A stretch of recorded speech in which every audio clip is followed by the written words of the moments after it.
Hey guys, eighthflame here, and I just want to want to talk to y'all about something real quick before I get to the fanfic listening. I'm having trouble listening to chapter 2 of Part of the Apples. Apparently,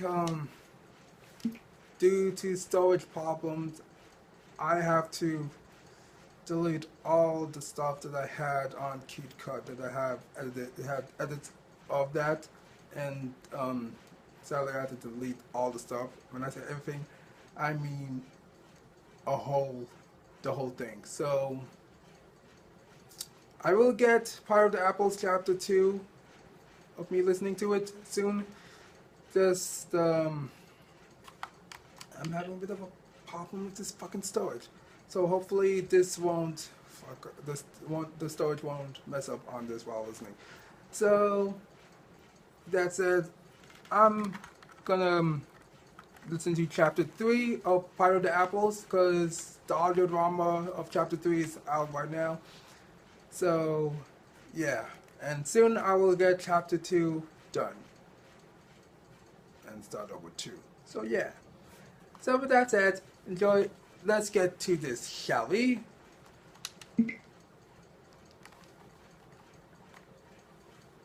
Chapter 3 The Sparkles. The whole Apple family got up bright and early the next morning to start work. Granny Smith took the first shift in watching over Calvados, and Applejack and Big Macintosh started working the fields. There had been a bit of an incident before Apple Bloom left for school. Cal didn't seem to understand why Apple Bloom was leaving, and was upset at having to see her go. It took a little extra coaxing and calming to settle him down, but they prevented a major incident. Another incident. Applejack and Big Mac started in the pumpkin fields, but the former felt that her heart wasn't quite in it. Wait, her pumpkin feelings fields? were split I remember two the Apple ways. family having pumpkin the first fields. being the most obvious, worry over her younger brother.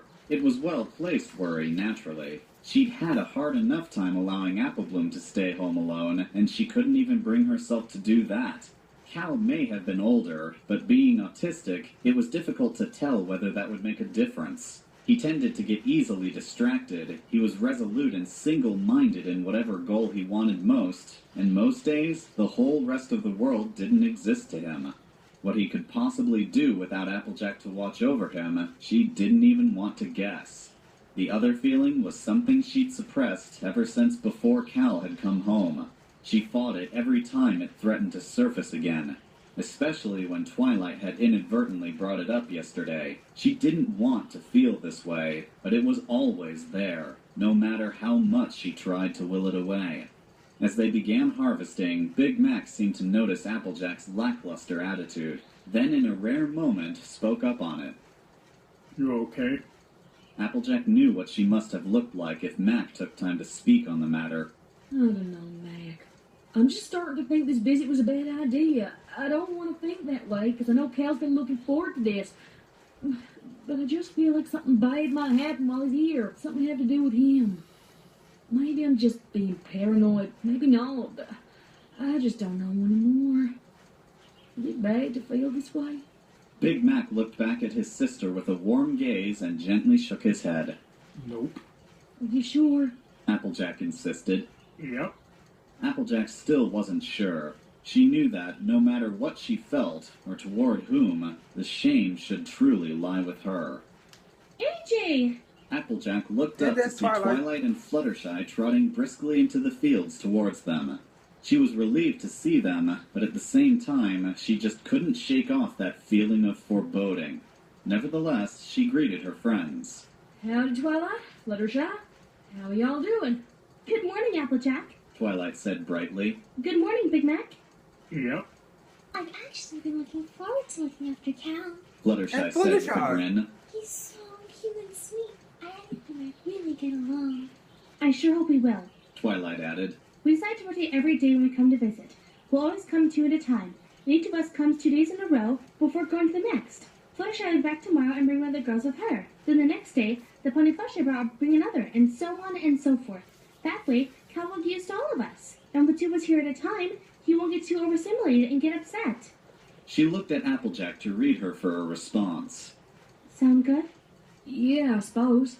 Applejack trailed off, glancing back at the house. Then she resumed in an authoritative tone. Now, look, y'all ought to know a few things about Cal. He's awful sensitive and don't like having his hoof or his face touched. We know, Applejack. And if he don't answer you, it don't mean he's being rude. He just don't hear things right the first time. It's okay, Applejack, we know. He can be a picky eater, too, and he likes the record player on often. And if he ain't through with something, don't try and take it away. Yes, Applejack, thank you, but we understand. Unless he got a hold of something sharp, or hot, or made of glass. In that case, don't panic. Ask him real nice. Applejack! Twilight spoke up. Sorry, Applejack. Fluttershy apologized for Twilight. But, well, Twilight had something to say. Applejack sighed and pressed a hoof to her forehead. Sorry about that, Twilight. I just need to make sure of these things, you know? Believe me, I get it. That's why I brought this. Twilight unfurled her left wing and encased a thick, leather-bound book in her magic, bringing it out for Applejack to see. On the front cover read the words, Ponies on the Autistic Spectrum, Common Behaviors and Responses. It took me hours to find books like this yesterday, but I've spent more extra time reading them since then, and now I think I can handle things. Applejack looked back at Twilight with skeptical eyes. Twilight, I already told you, I don't care for when ponies think they know. Relax, Applejack. Like I said, I'm not an expert, but at least I have an idea of what Cal is like, and how to appeal to him. Can you trust me?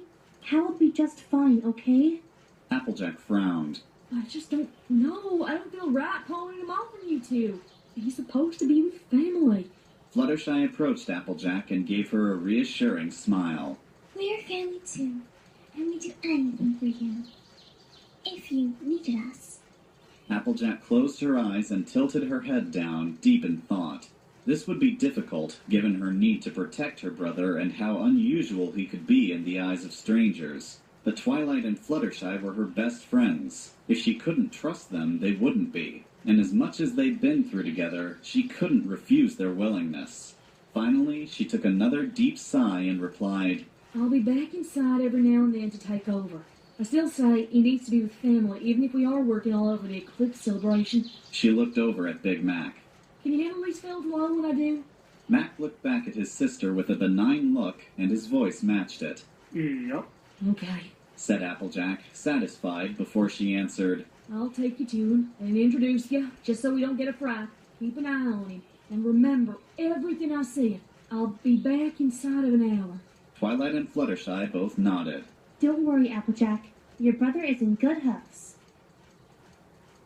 Big Mac's bedroom had an extra-large cot set up on the opposite side from the bed. Calvados was now sitting in the bed itself, gently bouncing in place as he scribbled away at a sheet of paper with the blue crayon in his mouth. He looked as though he hadn't even noticed 3 ponies walking into the room. It was just him and whatever portrait he was working on. Cal? Applejack spoke up. I want you to meet some pony. You remember Twilight and Fluttershy from yesterday, right? From when they met us on the way from the train station? Cal didn't respond and continued to scribble at his paper. Cal, honey, these are my friends. Applejack sighed and spoke a bit louder. You met them the other day. Remember? Finally, Cal dropped his crayon and looked up with blank eyes. He saw the 2 ponies that had accompanied Applejack, and like before, threw his hooves over his eyes, shutting himself off right away. Aww. Oh dear. I hope we're not scaring him or anything. Applejack sighed again, sounding a bit frustrated. To He me, does this I sometimes. used to act like that when Like I I was said, young. he ain't too comfortable shy. around strangers. It's okay. May I? Applejack nodded, and Twilight slowly walked up to the bed and stood beside it.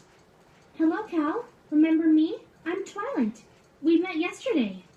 Cal slowly lowered his hooves from his eyes, peeking over them at Twilight. Yeah, that's better. Twilight smiled. You remember me, right? Twilight? Cal muttered his answer. Is Twilight? Is your name? Yes, that's Oh, right. okay. I'm glad you remember. Oh my god, She I glanced can't at the get... drawing Cal I had been can't working get over on that and deep continued voice. conversation. So, do you like drawing, Cal? What's that you're making, huh? Cal almost repeated his hooves over the eyes gesture, looking over his hooves at Twilight again. He then reached a hoof out to the doorway toward his sister. Applejack! Applejack! Applejack and Fluttershy entered the room, and the former answered. What is it, sweetheart? Remember, use your words. Once Cal saw that he had Applejack's attention, he pointed a hoof to his masterpiece, spread his hooves up over his head in a wide arc, and grinned. It's big? It's big? Applejack and Fluttershy laughed good-naturedly at Cal's enthusiasm.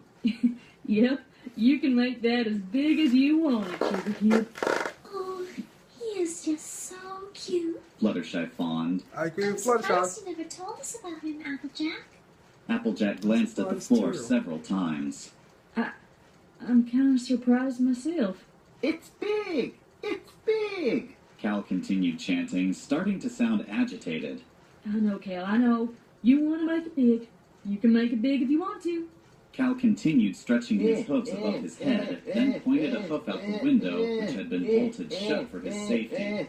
He now seemed frustrated for some reason. No, Cal, not again. Please, Hey, Cal. Cal, look over here. Look, Cal, look. I want you to see something, okay? Cal stopped fussing long enough to look at Twilight, and the alicorn lowered her head, pointing her horn directly above Cal's head. Her horn then began emitting sparks, and a small burst of light flew from it. Twilight, what in tarnation do you think? Relax, Applejack. Watch. The light hovered over Cal for a second before exploding in a burst of sparkles that showered all over Cal. He looked as though he weren't in any pain. In fact, he looked ecstatic. He glanced all around at the sparkling lights as they rained down on him, and he brought his hooves up close to his face, waved them repeatedly in front of his eyes, and began rocking back and forth where he sat. Applejack and Fluttershy looked in bewilderment as Cal kept up this unusual act. Well, he looks like he's having fun. I That's got good. confused when I read He that does part in this a lot, chapter too. 3. Dr. Lee's talked about this with us, that he likes to give himself fun sensations and things. Now, what did she call it again? Stem? Stimming, as in self-stimulation. Twilight corrected. If Cal's action agrees to stimulate in his environment by controlling what he observes and interacts with. Usually it involves enslaving one observation, like bright lights or a fast-moving object, and interacting directly with his own way. Applejack's eyes widened slightly. She was impressed with how much Twilight knew about Cal's autistic behaviors. It gave her reassurance that Twilight would take very good care for Cal if she had to. She'd thought Twilight was exaggerating her knowledge on the subject of autism just to appear knowledgeable. Most other ponies did when they didn't really know what they were talking about. But this made Applejack realize the time and effort Twilight had taken to learn more about the subject. Not just passive, nonsensical advice ponies offered to make themselves feel helpful. This was true, honest knowledge. Twilight had done her homework. It showed how dedicated she was to helping her friend. And it proved that Applejack had nothing to fear after all. Cal reached out to Twilight's horn and giggled. Again! Twilight met his giggle with one of her own. Oh, you want more sparkles? More sparkles! More sparkles, Twilight! More Twilight sparkle! Okay, here they come. Twilight replied excitedly and projected another light with her horn. The magical sparks showered Cal, and the colt began rocking and waving his hooves again.